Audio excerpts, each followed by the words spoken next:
Muito bem. Nós vamos então fazer o nosso estudo do Livro dos Espíritos, parte 3ª, Leis Morais, capítulo 8, Lei do Progresso. Vamos entrar hoje no item 4, Civilização.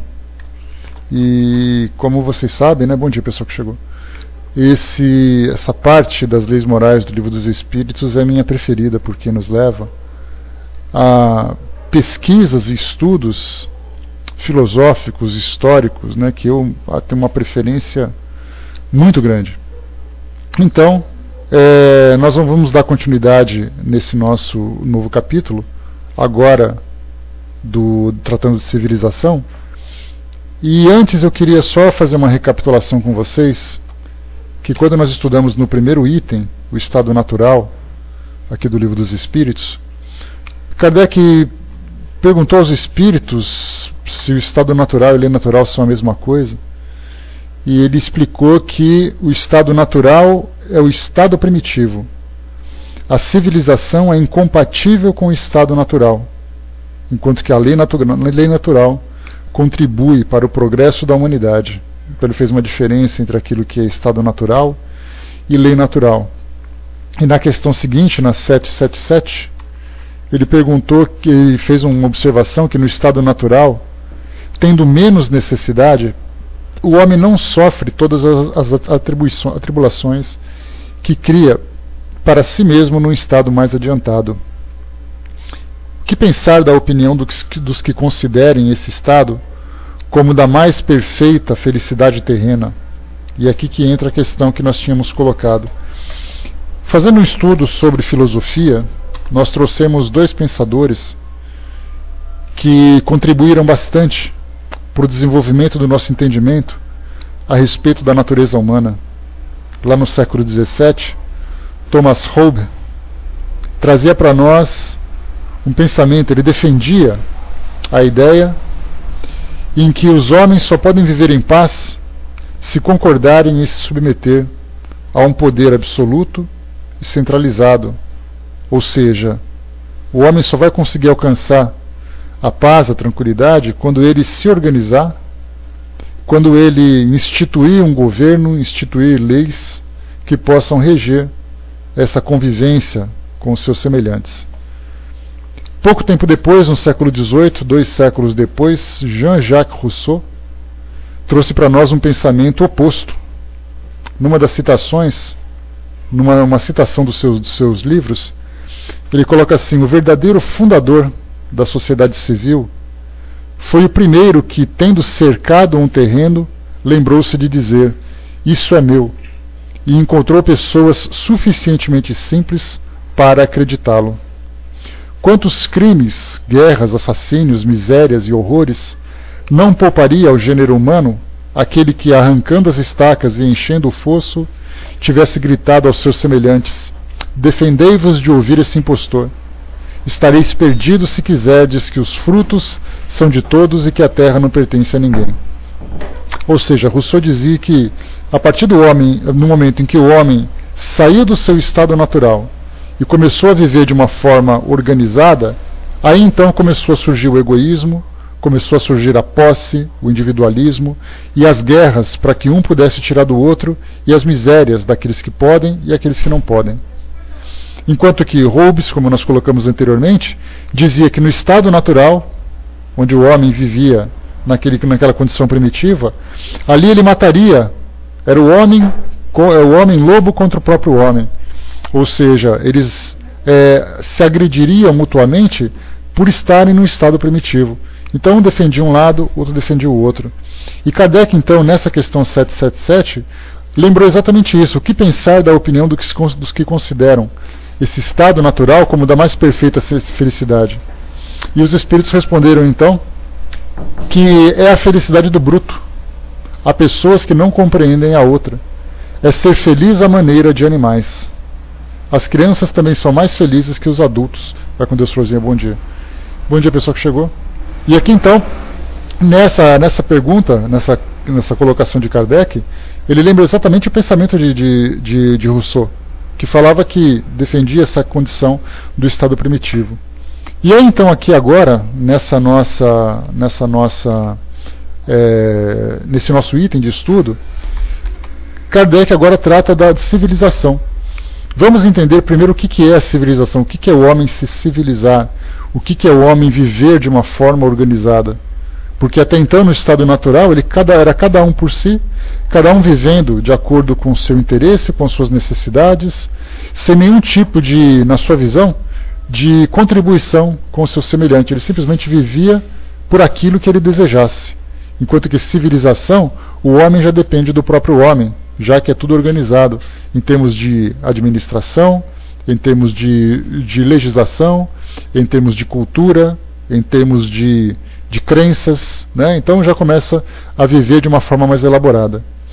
Aqui no nosso bom e velho Wikipédia, temos uma definição interessante de civilização, que é importante nós teorizarmos esse conceito, para entendermos exatamente os benefícios e os malefícios dentro da visão doutrinária para todos nós, para entendermos, né, até que ponto isso se tornou para o homem um benefício ou um malefício. Temos aqui então a definição: civilização é um complexo conceito da antropologia e da história.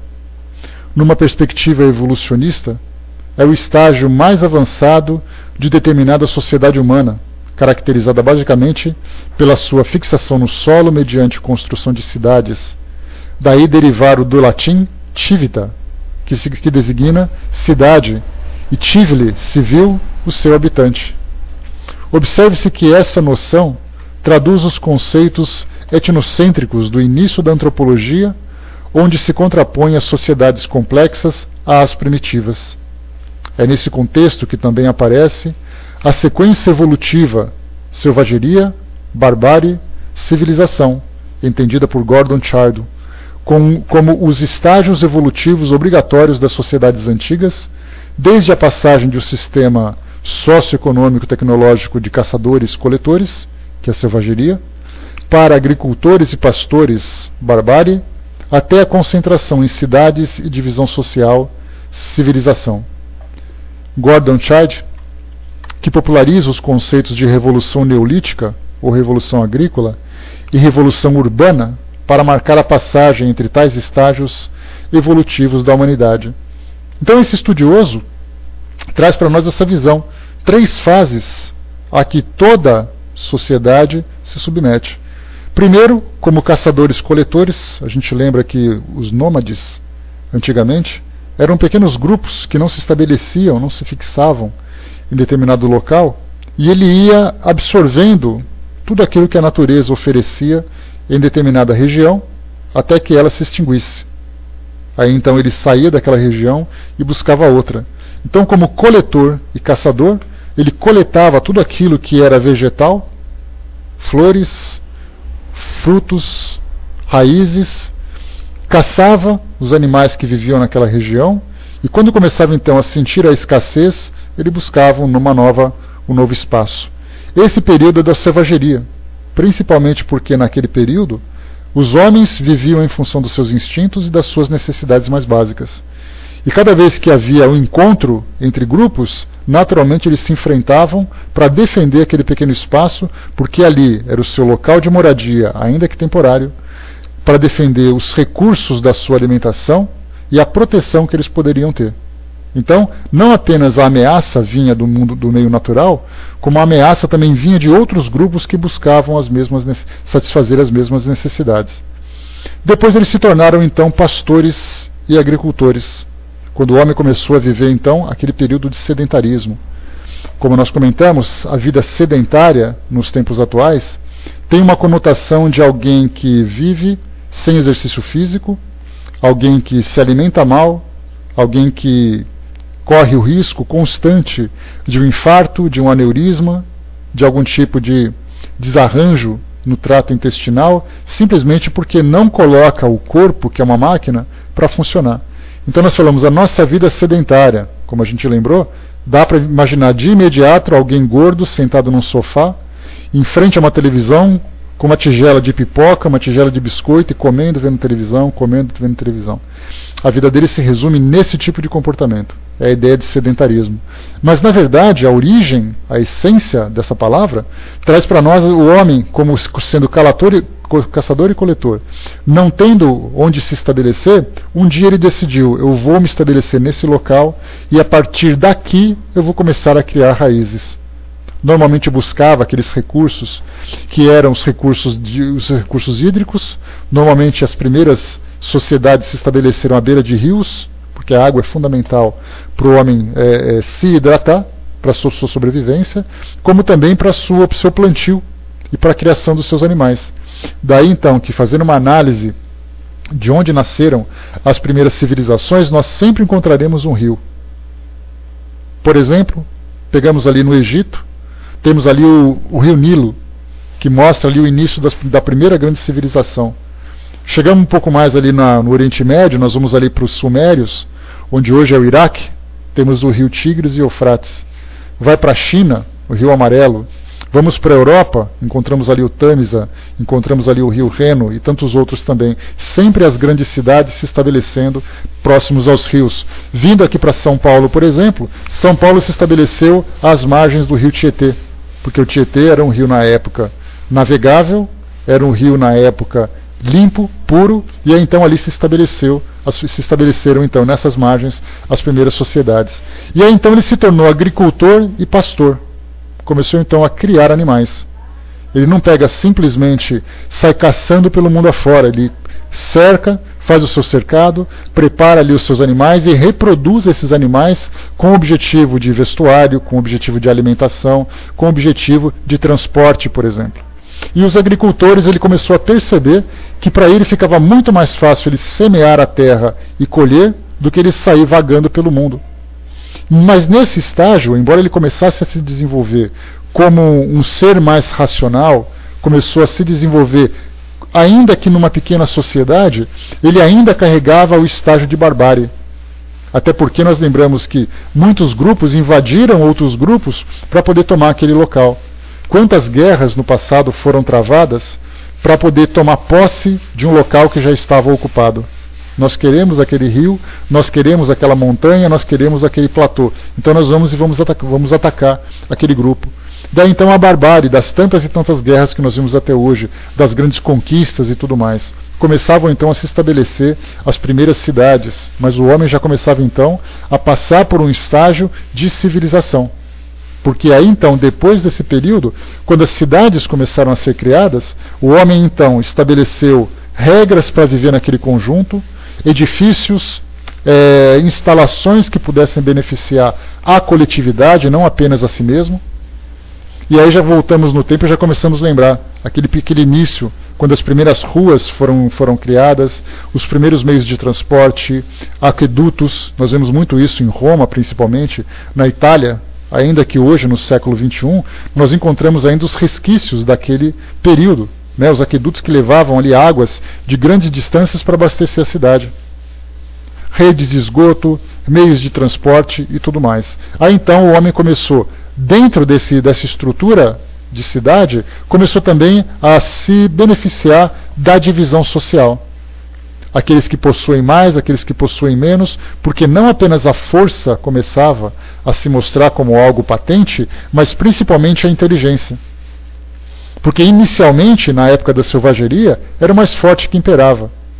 Era através do medo que se impunha ali o respeito. Então eu mato quem está na minha frente, eu me defendo de quem quer me atacar, então os mais fortes eram os grandes líderes. Depois de um tempo, nessa época, em que as cidades começavam a... sempre no grito, né, Júnior? No grito e na pancada, principalmente. E aí então, quando chega nessa época da civilização, já é o intelecto que se destaca. É o homem mais inteligente, aquele que tem mais capacidade. E aí já começamos a então ver a diferença entre os espíritos. Não na sua criação, mas no seu desenvolvimento. Aqueles que eram grandes gênios, aqueles homens que tinham grandes potenciais, que já não via mais na força bruta a sua capacidade, mas via na sua capacidade intelectual. E aí então saía dessa revolução neolítica, ou revolução agrícola, para a revolução urbana. Começamos a ver então ali o estabelecimento da civilização, exatamente o conceito de civilidade. civis, nós somos civis, nós temos leis civis. Porque o civil é aquele que vive em Tivita. Tivita significa cidade. Esse então é o conceito de civilização que nós vamos estudar no nosso estudo de hoje, né? Bom dia, pessoal que chegou.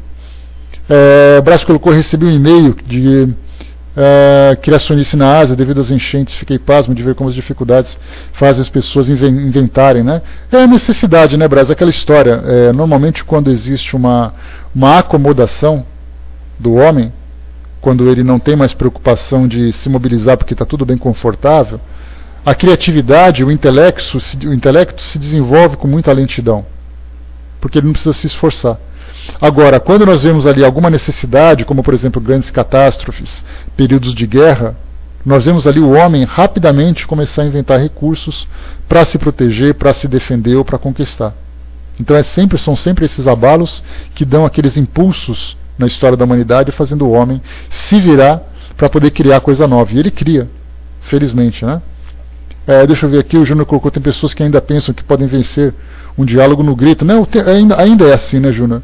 Nós vemos hoje na mídia os conflitos, né, que surgem, conflitos bélicos, conflitos diplomáticos, que o homem ainda não conseguiu se entender.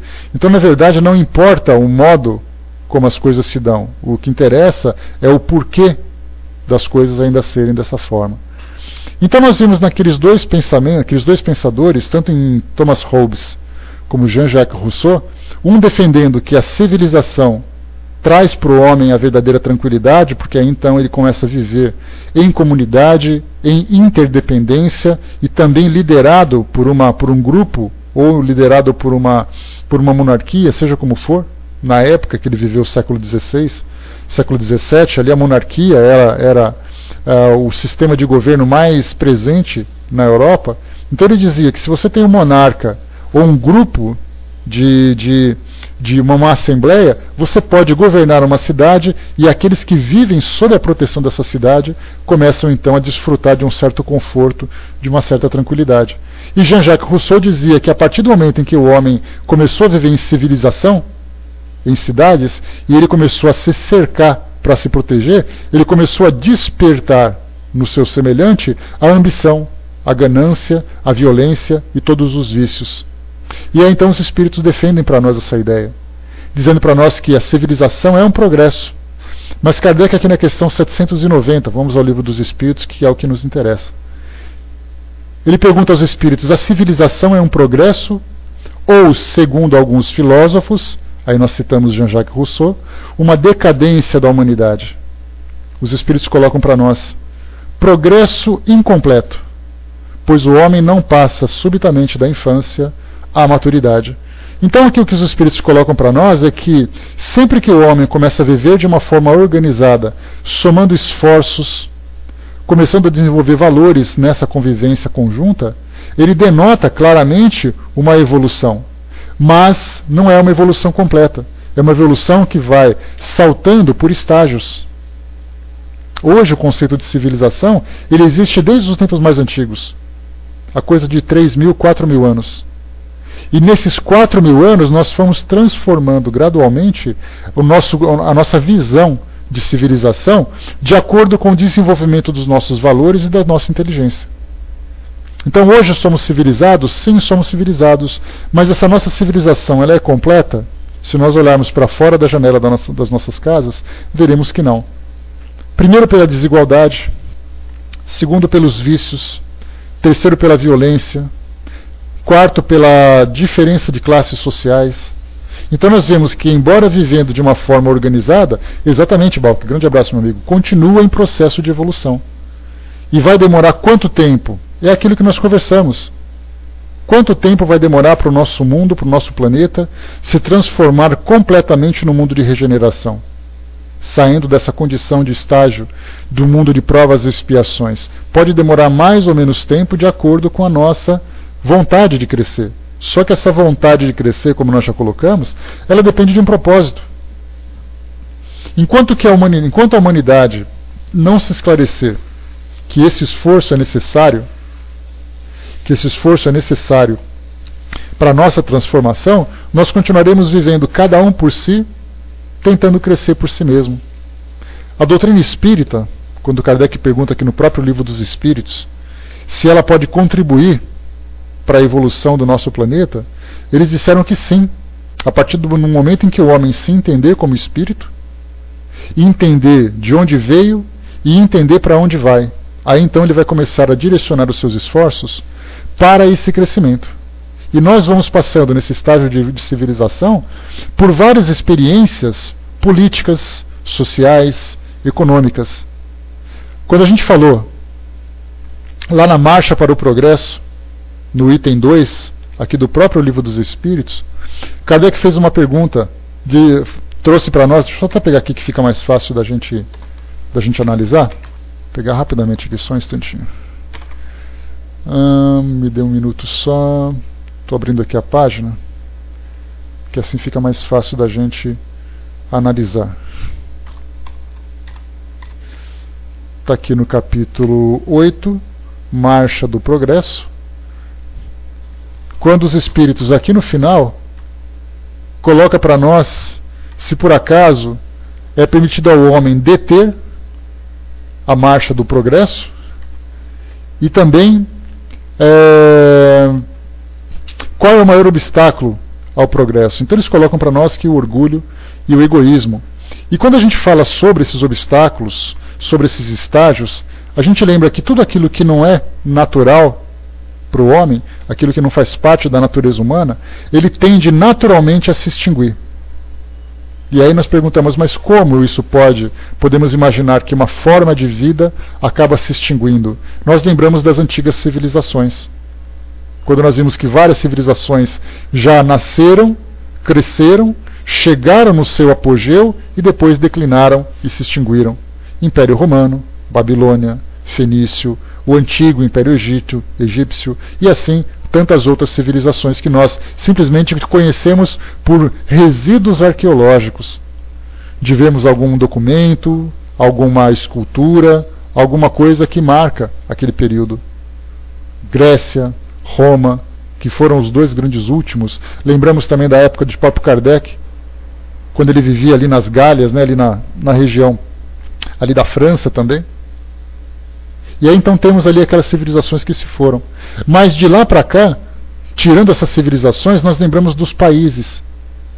Tivemos, por exemplo, recentemente, no nosso período contemporâneo, a antiga União Soviética, que viveu ali, que existiu de 1917, na Revolução Russa, e acabou ali por volta de 84, 85 com a Glasnost e a Perestroika, que foram duas ali situações interessantes que derrubaram aquela força comunista. Então a gente pensa assim, mas a União Soviética era tão potente, mas acabou. Hoje nós falamos das crianças. Eu assisti, por exemplo, essa semana, o filme A Dama de Ferro, a história de Margaret Thatcher.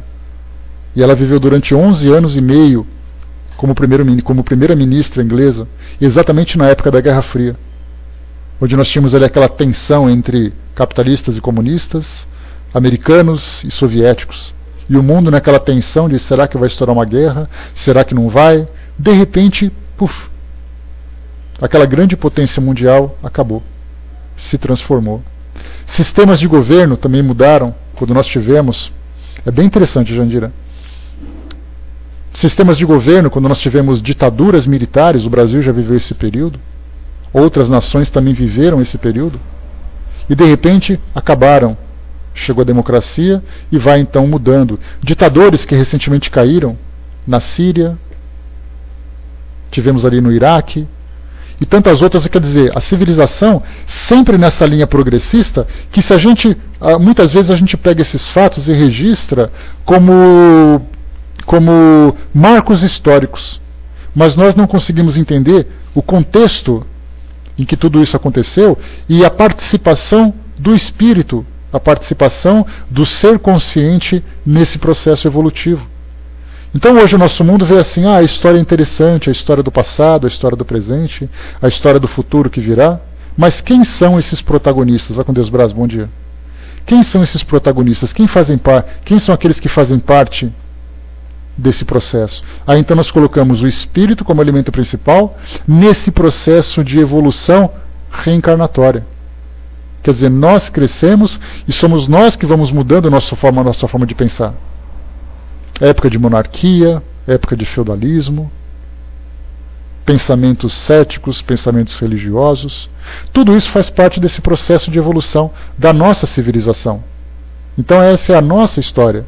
E certamente se nós pudéssemos conhecer a história de outros mundos, desses que se encontram espalhados pelo universo, eles também tiveram os seus momentos de turbulência, o momento mais primitivo, o momento de selvageria, esse momento de barbárie, civilização em que eles começam a se organizar. Então hoje nós entramos num estágio, digamos assim, seria o terceiro estágio do crescimento, mas nós estamos assim nos primeiros minutos dele. Porque aqui, aqueles períodos antigos nós conseguimos sobreviver a ele. Nós conseguimos crescer, conseguimos ultrapassá-lo. Hoje vivemos um momento de uma grande explosão tecnológica, mas ainda desenvolvendo os nossos primeiros valores. Estamos ali aflorando, como se fôssemos ali aquelas lagartas que já se encontram no casulo, começando então a abrir, se transformando numa borboleta. Então nós estamos saindo do casulo agora. Ninguém está voando achando que é o máximo, porque nós vamos para o espaço, porque nós descobrimos ali o bóson de Higgs, porque nós estamos estudando os buracos negros, porque estamos desmembrando ou desvendando os mistérios da genética. Nós achamos assim, nós já chegamos no máximo, no apogeu daquilo que a humanidade poderia seguir. Nós estamos apenas no começo. E esse começo é turbulento? Sim, sem dúvida. Porque o conhecimento para nós ainda não é regido pelos valores, pela nobreza das virtudes. Ele ainda é movido pelas nossas fraquezas de caráter, pela ambição, pela ganância. Daí então nós percebemos que nessa condição de civilização enfrentamos esses obstáculos. Como Kardec, como os espíritos colocaram para nós, é um progresso incompleto, pois o homem não passa subitamente da infância à maturidade, e nós estamos na infância ainda. A Fernanda colocou aqui, né, não sei como é a cidade da fraternidade aí. É verdade que não lidam com dinheiro?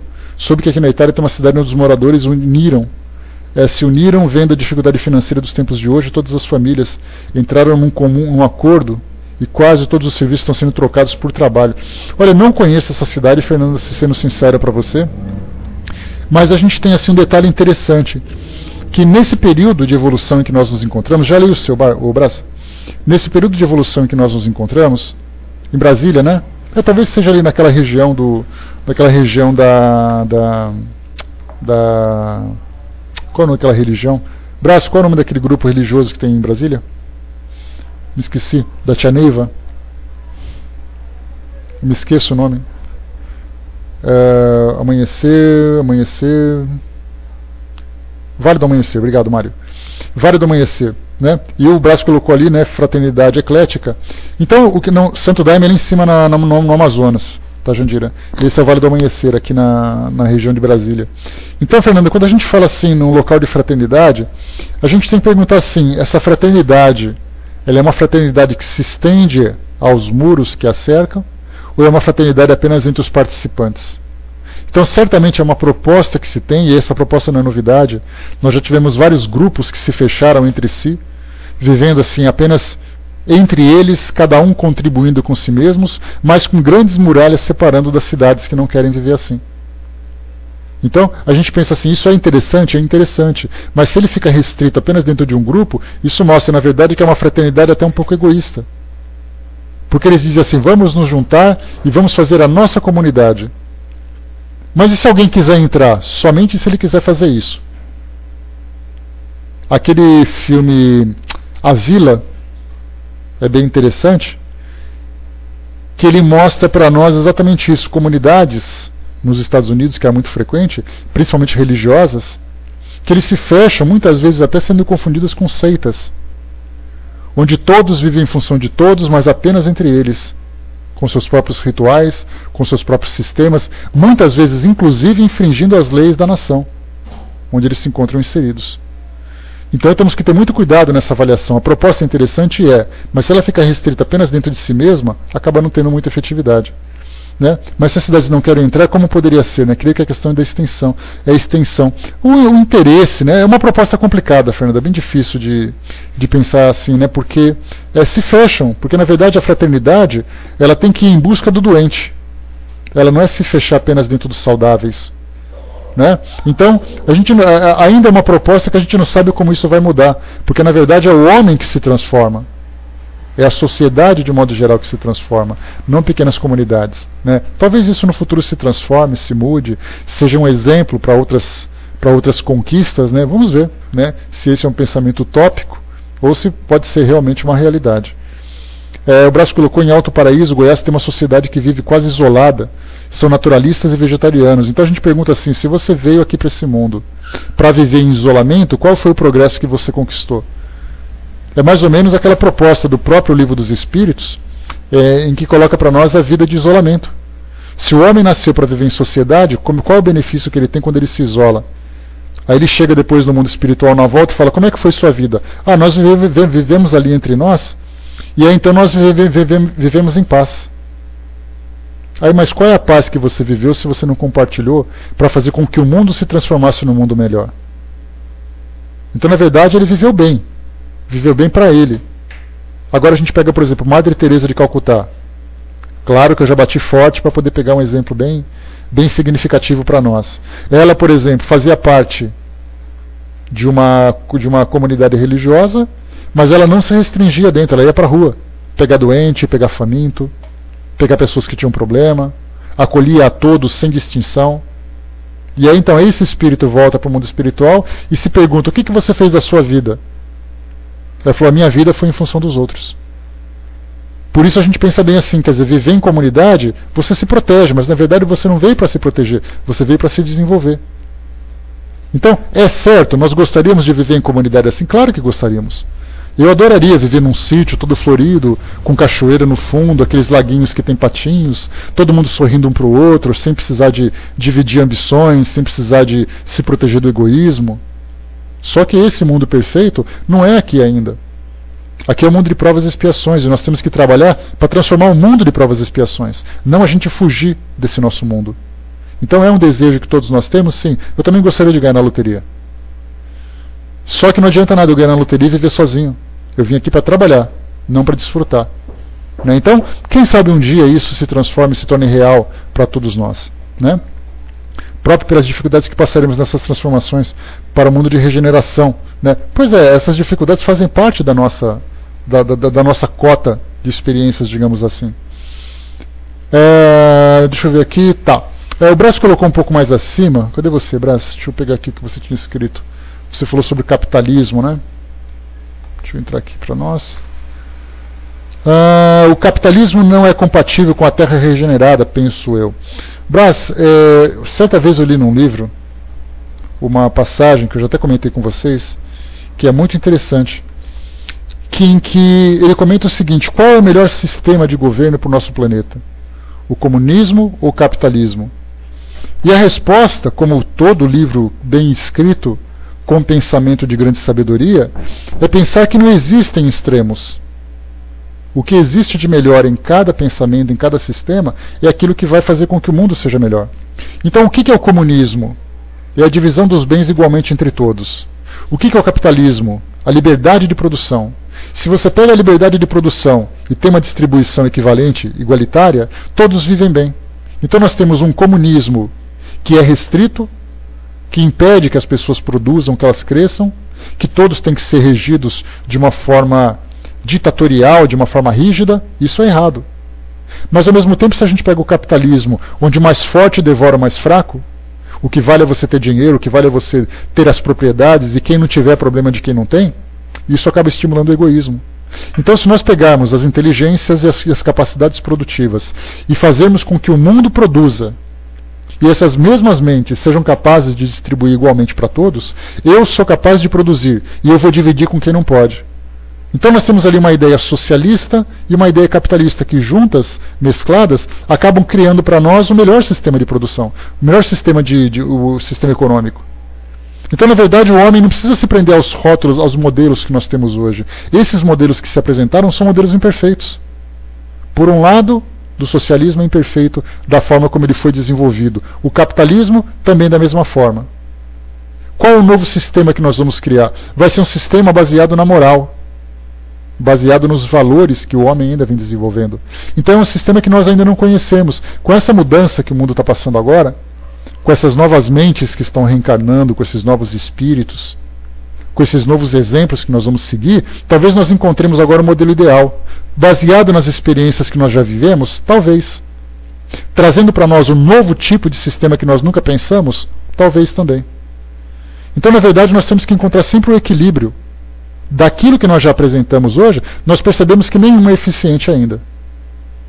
O sistema imperialista, o sistema monárquico, o sistema feudal, o sistema comunista, o sistema capitalista, todos eles visam, na verdade, o seu próprio crescimento. Tanto é assim que nós tivemos dois sistemas que, quando eles entraram em choque, quase destruíram o planeta. Cada tipo de governo, para mostrar a sua capacidade, desenvolvia mais de 1000 armas nucleares, pronto para jogar um no outro. E a gente pergunta, mas espera aí, o capitalismo é interessante porque ganha dinheiro, mas em que valor moral ele se sustenta se ele está pronto para destruir o outro?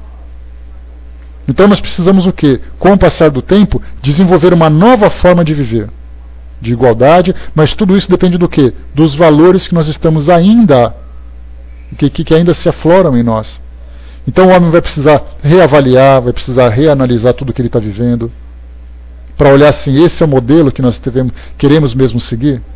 A Fernanda lembrou a proposta da cidade de fraternidade. É o modelo ideal? Seria perfeito, mas se todo o planeta vivesse dessa forma. Desse modelo que se encontra agora, é o certo? Ainda não. Ainda não, porque não adianta fugir da realidade. A realidade é outra. Viver um mundo de fantasia, de faz de conta, não leva a nada. Daí então nós precisamos, como indivíduos que participamos dessa civilização da qual nós participamos hoje, nós criarmos novas formas de viver. Chegar assim numa mesa, sentar assim os principais líderes de todas as nações e dizer assim, para tudo que está errado. Vamos pensar numa forma diferente. Aí alguém vai apresentar um modelo, outro vai apresentar um modelo, aí todo mundo vai avaliar, só que nós sabemos que pela condição que nós vivemos hoje, ninguém vai parar para pensar e dizer assim, tá bom, eu vou parar de viver do modo como eu vivo lá no meu país e vou pensar dessa forma diferente. A gente sabe que não é assim. Muita gente vai pegar a pastinha, pôr embaixo do braço e vai embora. Vai dizer assim, vocês estão loucos. Só porque você quer, eu vou deixar de viver assim para viver do seu jeito. Pegamos essas grandes potências mundiais, potências econômicas, e fala para ele assim, olha, para de gastar dinheiro com o luxo de vocês e joga para quem está passando fome. Eles vão te olhar assim meio atravessado e falar, você está louco? Que eu vou parar de dar aquilo para o meu filho que ele gosta, aquilo que eu quero fazer para dar para quem está passando fome? Eu nem conheço aquela gente. É essa a revolução moral, é essa a revolução social, é essa a revolução espiritual que o mundo tem que passar.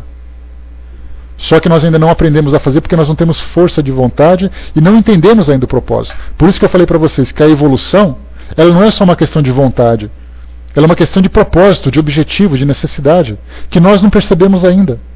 Porque pelo fato de nós nos vermos como indivíduos que dependem de uma única encarnação para poder desfrutar todos os prazeres da vida, eu quero viver meu momento agora. Se eu acredito que eu sou esse indivíduo, se eu acredito que eu estou vivendo aqui agora, que eu não tenho passado, que eu não tenho futuro, eu quero curtir a vida intensamente. Como diz o ditado popular, viva a vida intensamente porque ela é muito curta. Então para que eu vou me preocupar com as gerações futuras? Agora, quando eu me esclarecer e tiver convicto de que eu serei esse espírito que futuramente voltarei para cá, eu vou pensar assim, peraí, eu tenho que começar a fazer a minha poupança agora, fazer o meu planejamento de vida futura a partir de agora, como a gente faz com os planos de previdência. Desde cedo o pessoal paga um pouquinho, vai pagando, para chegar no momento em que ele pode chegar depois, resgatar tudo e dizer, agora eu vou viver feliz, porque eu passei a minha vida toda planejando esse momento. Só que nós não fazemos esse planejamento. Nós pensamos assim, quanto que eu tenho de dinheiro para gastar? Quanto que eu tenho de recurso para poder aproveitar? Quanto que eu tenho de prazeres para poder sentir? Eu não estou preocupado assim, peraí, guarda isso porque no futuro você vai conseguir ter. Você colocou, não é isso mesmo, né? Pagar $300 mil por uma noite em um hotel de luxo, é o que a gente vê hoje. O luxo que nós temos, o luxo é a melhor referência de felicidade que nós podemos apresentar. As pessoas são felizes pelo luxo e pelas posses que têm. Porque a nossa felicidade ainda se baseia naquilo que nós temos e no conforto. Então, mais uma vez, nós confundimos conforto com felicidade, alegrias com felicidade. Então eu tenho quem eu quero do meu lado, eu tenho tudo o que eu quero à minha volta, estou feliz. Aí depois chega no mundo espiritual, nada daquilo que me pertencia pertence mais. Aí eu vou olhar e falar assim, cadê as pessoas que estavam do meu lado? Cadê tudo aquilo que eu tinha? Não existe mais. Então eu me tornei a pessoa mais infeliz do mundo. Aquele pobre coitado rejeitado por Deus. E por isso que nós temos ali muitos espíritos que ao reencarnarem, ao desencarnarem, desencarnam com extrema revolta. Porque sabem que desencarnaram, mas sabem também que perderam tudo. Que aqueles que ficaram, delapidaram seu patrimônio. Saíram à tapa para ver quem vai ficar com tal pedaço. E ele tendo que assistir a tudo aquilo. E se dependesse dele, ele falaria, eu quero voltar agora, porque aquilo me pertence. E aí então até esclarecer esse espírito e falar assim, meu filho, se desapega disso. Para nós é muito fácil, nós não temos grandes propriedades. Que eu saiba que nenhum de vocês é milionário. Mas se for, me manda um e-mail, por favor. Porque sendo milionário, vai querer viver do bom e do melhor, desfrutando de tudo e de todos. Mas depois daquela ideia de você perder tudo aquilo que você ganhou, conquistou com tanto suor, aquilo que te pertence, como é que a gente pode imaginar um mundo onde as pessoas não vivem esse apego com o dinheiro? A nossa geração toda se sustenta nisso. Que o importante é você ter, é você conquistar, é você comprar. O Acerfal colocou, que tristeza, já pensou? Quantas bocas poderiam ser alimentadas apenas com uma noite num hotel de luxo? Aliás, não só isso, né, Acerfal? Eu falo assim que muitas vezes nós acusamos as pessoas que têm grandes patrimônios de dizer assim, se ele vendesse aquele carro, se ele deixasse de viajar, se ele não morasse naquela mansão. Eu lembro um momento na década de 90 em que a cantora Whitney Houston fez uma casa para a cachorra dela de $100 mil. Uma casa para cachorro de $100 mil. Aí eu fiquei pensando assim, né? Nossa, mas que desperdício de dinheiro. Aí depois a gente vai amadurecendo. Aí a gente pensa assim, tá, eu não tenho $100 mil, mas eu tenho R$200. Será que esses R$200 não compraria uma roupa, não compraria comida para alguém? Então a gente pensa assim, em mudar o mundo com a fortuna dos outros. Mas o pouco que nós temos, se ele pudesse ser dividido, ele poderia também resolver muitos problemas, ainda que fossem pequenos problemas. Um pouquinho meu, um pouquinho seu, um pouquinho do outro, a gente resolveria pelo menos aquele problema de imediato daquelas pessoas. Então, na verdade, é o nosso modo de viver, de ficar sempre estimulado, aguarda, possui, se defenda, se proteja. Então a gente cresceu tanto ouvindo isso, e cresceu tanto acostumado com essa forma de viver, que a gente não consegue ainda mudar os nossos hábitos. E esse pouco de caridade que a gente acha que é muito. Você faz caridade? Faço. Como é que é o seu trabalho de caridade? Eu vou uma vez por semana e dou 1 hora do meu tempo. 1 hora do seu tempo, 1 vez por semana. E quando a gente pega esses espíritos abnegados, eles doam a vida deles 24 horas por dia para fazer isso. E tivemos ali essas referências tantas que aparecem pelo mundo, Madre Teresa, Chico Xavier, Irmã Dulce, Frei Galvão, aqueles, eles doam a vida toda deles em nome da caridade. E a gente se contenta em durar 1 hora por semana na nossa vida. E acha que é muito. Então, na verdade, é o quê? Nós estamos começando a mudar o nosso modo de pensar agora com essa espiritualização que vem chegando mais intensamente, com esses valores que nós começamos a analisar, com essas reflexões que nós somos levados. Aí sim o mundo acaba mudando. Então, quer dizer, nós estamos passando por um processo de civilização que vai demorar mais ou menos tempo de acordo com o nosso esclarecimento. Nós que paramos para refletir sobre isso, já é alguma coisa. Agora, se a gente olhar para o mundo de um modo geral, percebemos que as pessoas estão tentando ainda se acertar nas suas necessidades mais básicas. Eles estão querendo sobreviver ainda. Porque nós olhamos aqui para o Brasil, aqui para as comunidades que são religiosas, comunidades espíritas, quando a gente vai para o interior do país, quando a gente vai para os países que ainda estão lutando para sobreviver, eles estão completamente longe dessa realidade de se espiritualizar, de pensar em caridade e tudo mais. Eles mal conseguem conviver uns com os outros. Eles não se suportam pelas guerras civis, pelos conflitos que enfrentam. Imagina a gente pensar assim, calma, que eles ainda vão entender, daqui quantas gerações? Então estamos ali no início da civilização. Esse processo é lento? É. É difícil, doloroso? Também é. Mas ele vai acontecer. E agora vivemos uma fase em que ele vai acontecer com mais intensidade ainda. Essa é a diferença. Vamos em frente, meus amigos. Questão 790A. Ficamos só na primeira, hein? A Vaninha colocou: uma pessoa rica poderia alimentar milhares de pessoas, não faz nada, por isso criticamos tanto. Nós, dentro de nossas possibilidades, talvez possamos ajudar meia dúzia. Também não fazemos nada e nos defendemos, arrumando desculpas para o nosso egoísmo. Se pelo menos formos egoístas calados, ainda ia, mas somos egoístas que apontamos o outro, né? Já é uma outra história, né? Então, 790A. É razoável condenar-se à civilização? Então, essa nossa condição atual, ela mostra para nós algum tipo de degradação, algum tipo de prejuízo para a nossa evolução espiritual? Kardec coloca, os Espíritos colocam: condenai antes os que abusam dela, e não a obra de Deus. Então, na verdade, a civilização é um processo natural da nossa evolução. Mas muitas vezes, nessa tentativa de viver em sociedade, de dividir os seus interesses, nós encontramos aqueles que ainda abusam. E grande parte dessas pessoas. Não é pouca gente, não. Muitas vezes até nós fazemos parte dela. Porque existem nações que são egoístas. O meu primeiro, depois o do vizinho. Vocês se lembram que eu comentei com vocês que o Brasil é um dos países mais odiados da América do Sul? Pelos países vizinhos? Porque pela potência que ele se tornou uma ameaça para a tranquilidade dos países, que são potências menores, têm economias mais frágeis, têm ali recursos tecnológicos menores do que o Brasil. Então ele é visto, na verdade, da mesma forma que os Estados Unidos é visto por outros países do mundo. E a gente vive o nosso futebol, vive o nosso carnaval como se nada tivesse acontecendo. E nós somos detestáveis. E por que somos detestáveis? Uma nação, ela nada mais é do que o resultado dos seus habitantes. Olha só, nós somos do país, nós elegemos os nossos governantes, nós temos as nossas leis e nós temos os nossos interesses. Se nós jogássemos um pedaço de maçã na fronteira entre Brasil e Argentina, o que a gente ia fazer com a maçã? Ou a gente ia pegar a maçã e sair correndo, ou ia pegar a maçã e jogar na cara deles. Por que essa antipatia? Por que essa rivalidade? Porque nós aprendemos a viver assim. Então um país é o reflexo do pensamento do seu povo. Na Amazônia, no Brasil, na América do Norte, lá no Oriente Médio, pega os árabes, pega os iraquianos. Cada grupo social, cada país é o resultado do pensamento do seu próprio povo. Por isso, então, nós temos que condenar quem? É o processo ou os indivíduos que criam esse pensamento?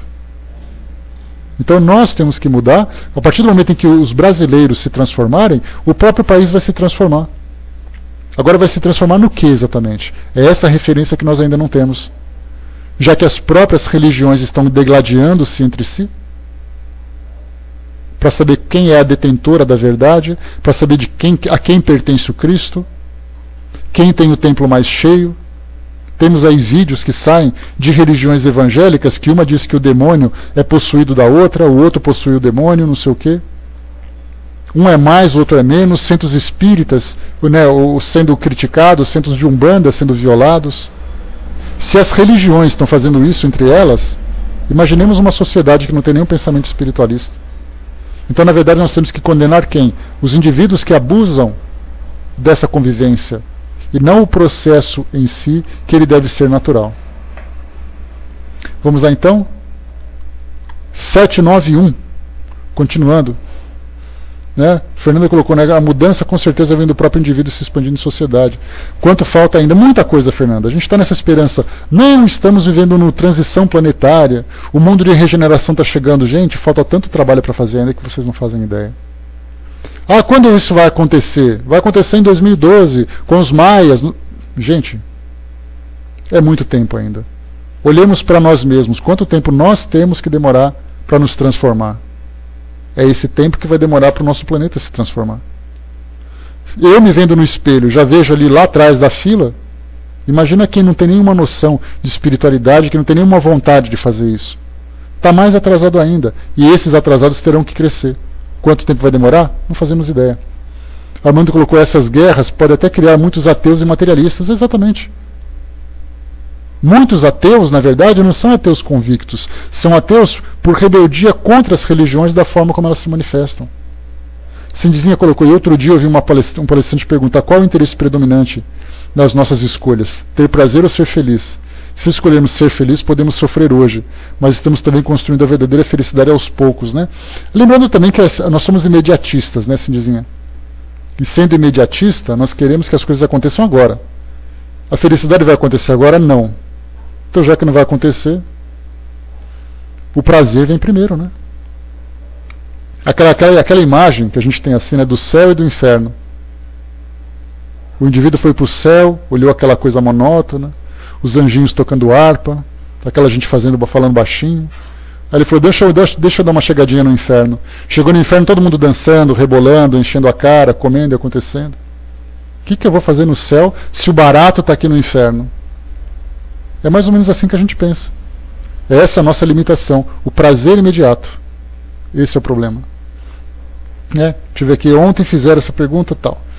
Pena que no movimento espírita quer essa transição para amanhã, pois é o espírito datando esse acontecimento. Basta fazer uma pesquisa no Google que se vê, né, quanto profeta. Né? É aquela ideia, né, de nós nos iludirmos, né, com essas imagens apocalípticas. Né? Embora nós estudemos doutrina, temos ainda aquele pensamento apocalíptico de que a coisa vai acontecer, da destruição, da transformação. 791, vamos lá, pessoal. Caio assim, mas eu falei do céu e do inferno, né? Que o céu é monótono e o inferno é prazeroso. Então todo mundo prefere ir para o inferno do que para o céu. É muito mais interessante lá embaixo. 791. A civilização se depurará um dia, fazendo desaparecer os males que tenha produzido? Olha só a resposta. A pergunta que foi feita agora, que é exatamente aquilo que a gente está conversando. Os espíritos colocam sim, quando a moral estiver tanto desenvolvida quanto a inteligência. O fruto não pode vir antes da flor. Aí, para quem gosta de botânica, sabe exatamente, a flor desabrocha, vem então a fecundação, dali nasce o fruto. Nós queremos comer o fruto suculento sem esperar que a flor nasça. E a coisa não funciona dessa forma.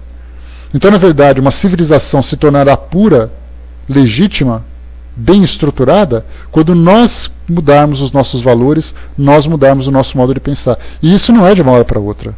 Eu não sou capaz de me tornar uma pessoa boa, uma pessoa generosa, só porque eu falei assim, a partir de hoje eu vou ser assim. Amanhã eu posso até conseguir fazer assim, até que alguém não pise no meu pé. Porque a hora que pisar, eu dou uma bica nele. E aquela generosidade? Calma, eu estou tentando. Na verdade, eu estou me iludindo.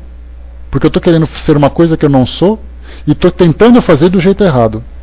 Porque o jeito certo é o quê? É eu começar primeiro a conter os meus impulsos negativos. E me esforçar para tentar fazer alguma coisa positiva. Tentar fazer o bem sem se transformar intimamente é uma ação exterior. É fazer a caridade da boca para fora, porque dentro de mim ainda tem toda aquela revolução de imperfeições querendo aflorar. Então nós precisamos primeiro aprender a fazer essa modificação. E é essa a proposta que a doutrina traz para nós: o autoconhecimento, a reforma íntima, a espiritualização, entender a essência da nossa existência, porque aí sim eu encontro motivo para fazer as coisas. Não simplesmente fazer porque está escrito. Por que eu tenho que fazer? Porque está escrito.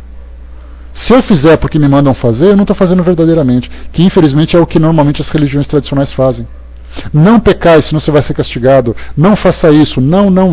Nunca se pergunta, mas por que não? Por que eu não posso matar alguém?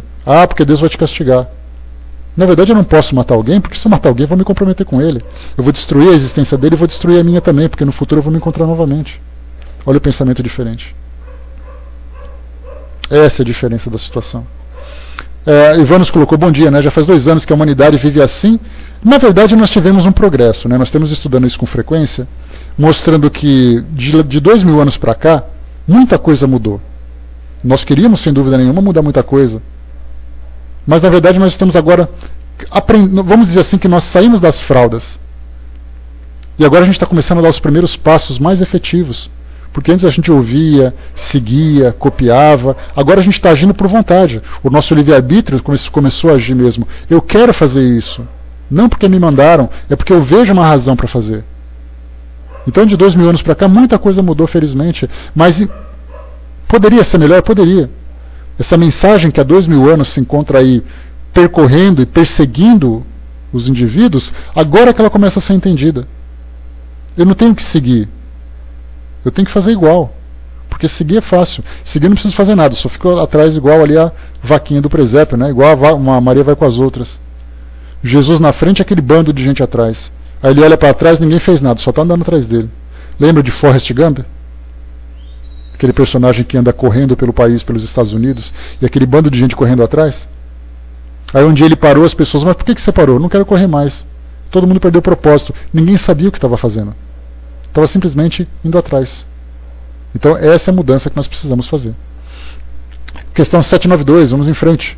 Deixa eu ver aqui, Marco colocou, como fazer essa reforma íntima, controlar os impulsos? É muito difícil, sim, é muito difícil, mas parte do nosso esclarecimento, né, Marco? Quando a gente começar a pensar assim, olha, tudo aquilo que eu fizer vai ter uma consequência sobre mim ou sobre as pessoas. Então eu tenho que pensar, eu devo fazer isso ou não? Então é um processo educativo a longo prazo. Não é algo assim, eu vou trocar simplesmente o processador do meu computador, trocar meu HD, trocar os programas, e a coisa simplesmente acontece. Ela faz parte de um processo. E esse processo é o quê? É eu analisar aquilo que eu faço, as consequências daquilo que eu fiz, se é certo ou se é errado, que eu já sou capaz de discernir. E a partir dali, então, eu começo a direcionar os meus esforços de modo mais efetivo. Continuando, 792, vamos em frente, senão a gente não consegue terminar o nosso capítulo. Por que a civilização não realiza imediatamente todo o bem que ela poderia produzir? Foi a pergunta que vocês fizeram, não foi?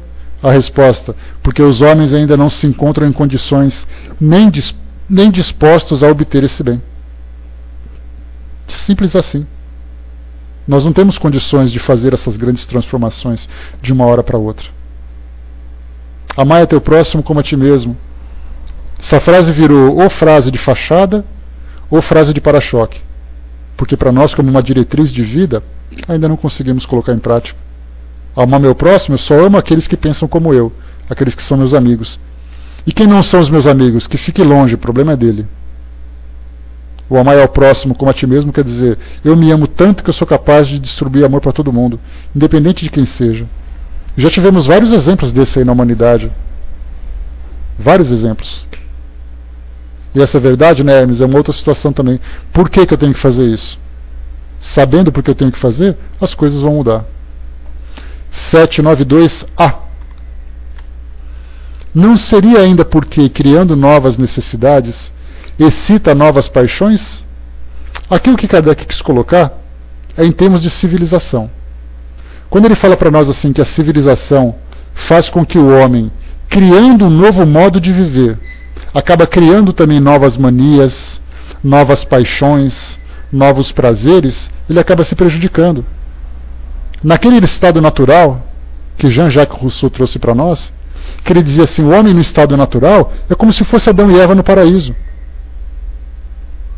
É aquela pureza, é aquela ingenuidade, é aquela beleza, os passarinhos, o coelhinho saltitando na grama, ao fundo com o som da cachoeira. Esse é o estado natural. Aí ele diz assim, mas a partir do momento em que o homem começou a se estruturar como sociedade, ele já começou a inventar um monte de coisa. É gostoso ser mais poderoso do que o outro. É gostoso ser mais forte, é gostoso ser mais famoso. Nós sabemos isso. Quem não quer ser famoso? Quem não quer aparecer na televisão? Ah, se entregou, né, Armando? Foi pego no flagra, né? Tá certo. Estava comendo biscoito, caiu no teclado, foi limpar, se entregou, é isso aí.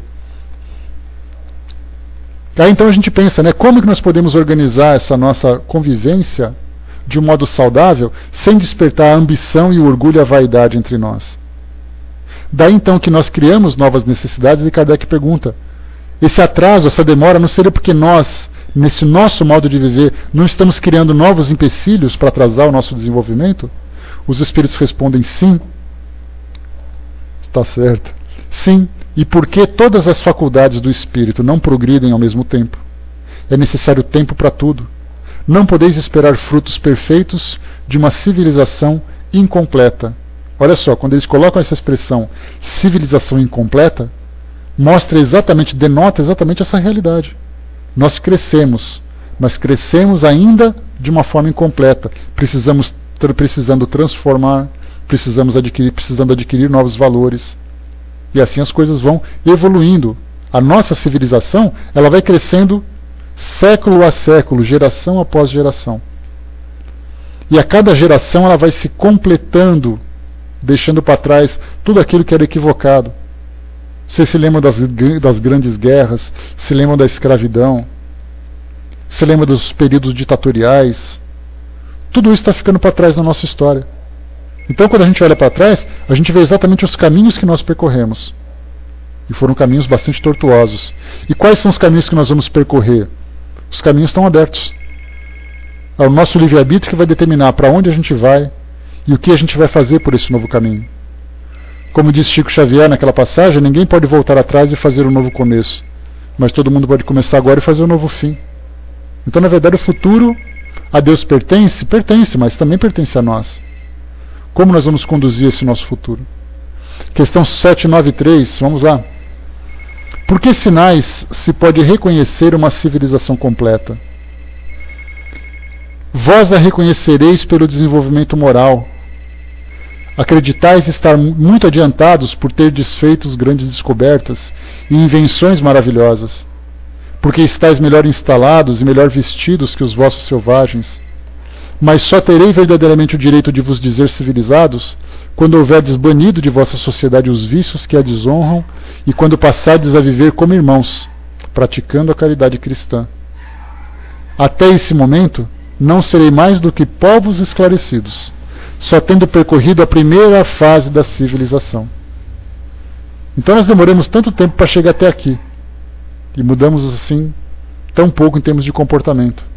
Melhoramos em leis, melhoramos em estrutura, em tecnologia, em conhecimento, mas em termos de comportamento, será que nós somos tão diferentes hoje do que nós éramos há 3, 4 séculos, do que nós éramos há 1000 séculos, há 1000 anos?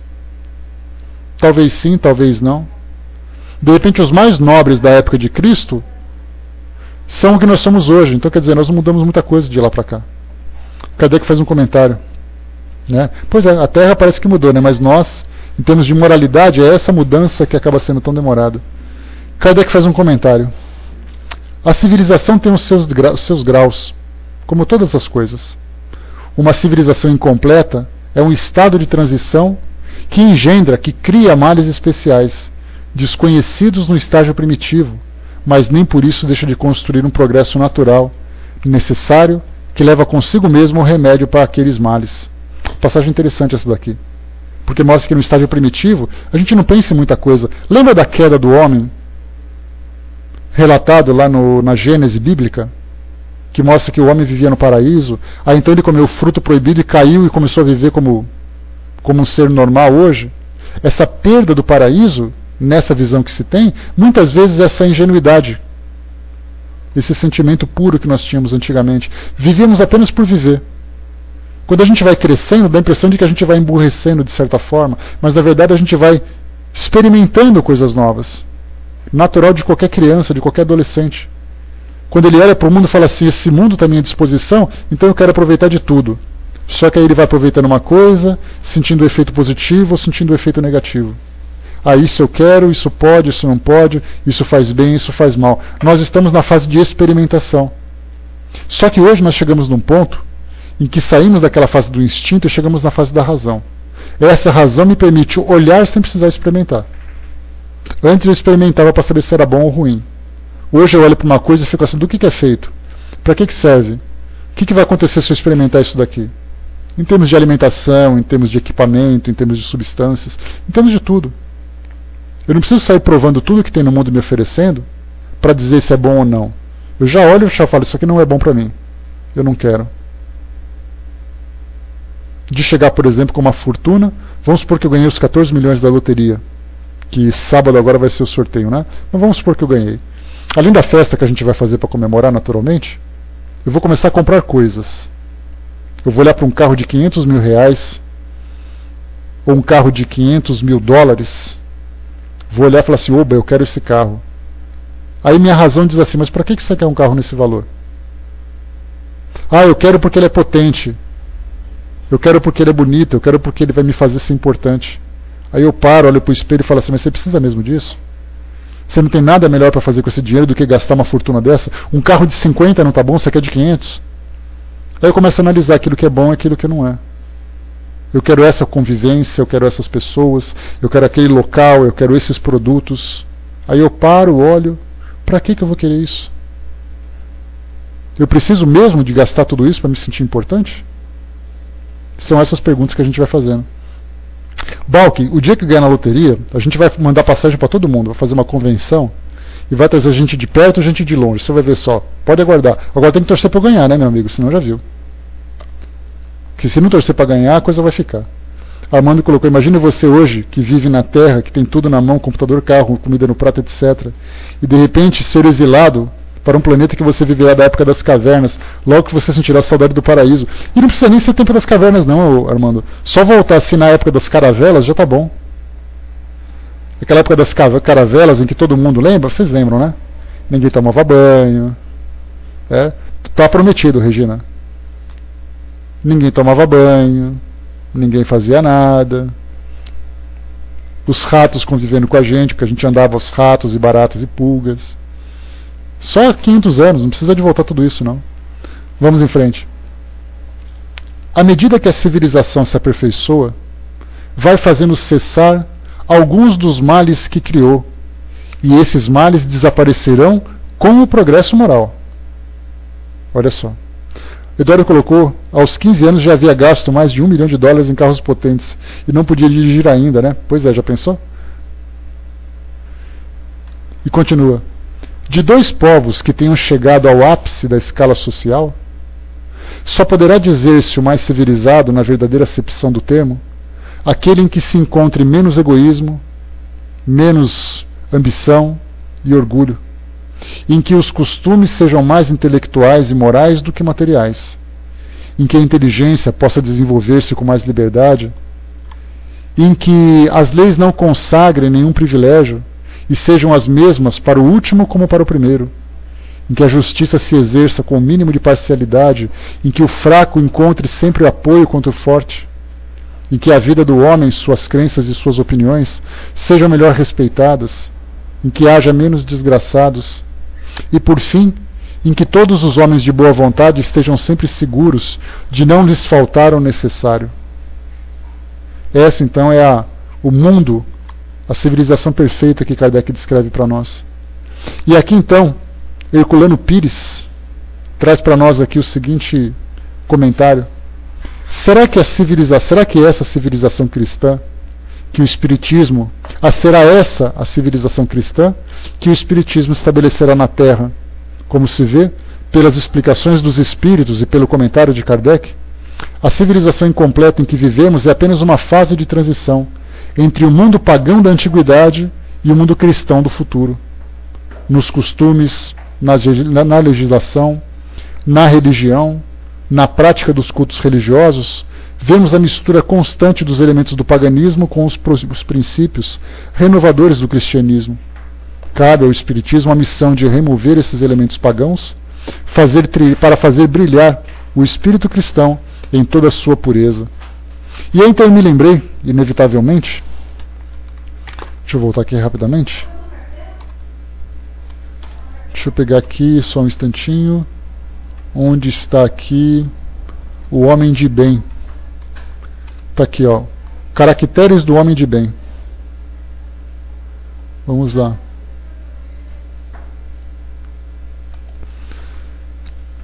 Aqui só para a gente lembrar. Por que sinais se pode reconhecer no progresso, no homem, o progresso real que deve elevar o seu espírito na hierarquia espírita?